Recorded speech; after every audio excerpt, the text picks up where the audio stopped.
टुर्नामेंटचा overall अनुभव कसा होता?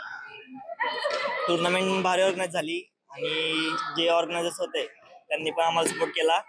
जेव्हा म्हणजे टाइमवर जेव्हा पाहिजे होतं तेव्हा मॅचेस घेतल्या आणि ओव्हरऑल सगळा स्टाफ सपोर्टिव्ह होता. या टुर्नामेंटमध्ये फायनल्समध्ये आपण ट्रेलिंग होतात, त्याच्यात आपण कमबॅक केला आणि सो त्याच्यामध्ये तुमचा काय माइंडसेट होता? आता लास्ट लास्ट इयरमध्ये खूप असे टुर्नामेंट झालेल्या की ज्यामध्ये असे सिच्युएशन फेस करायला भेटलं होतं. त्या प्रकारचीच आजची पण एक सिच्युएशन होती. पण आज फरक एकच होता की माझ्यासोबत जो पार्टनर होता तो ज्युनियर आहे, म्हणजे स्टुडंट आहे जवळपास मला. त्यामुळे त्याला घेऊन मला आज टफ सिच्युएशन होती की कंट्रोल करणार प्रेशर.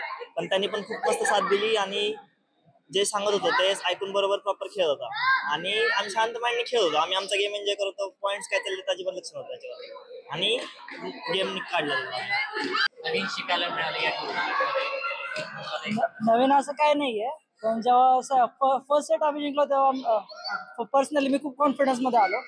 सो कॉन्फिडन्समध्ये माझ्या बाकीचे स्ट्रोक्स वगैरे बसत होते आणि ॲज ऑल माझा म्हणजे कोच दादा जो आहे तो मला भरपूर सपोर्ट करत होता, चिडचिड करत नव्हता, म्हणजे घेऊन खेळत होता. मेन गोष्ट म्हणजे म्हणून सो गेम खूप चांगला पडला आणि आम्ही लास्ट पॉईंट जिंकलो. या टुर्नामेंटमध्ये पुढची कुठली टुर्नामेंट आपण खेळणार आहात? 2-3 तारखेला आहे एक मोठी टुर्नामेंट PDMB ची, ती मोस्टली खेळायला.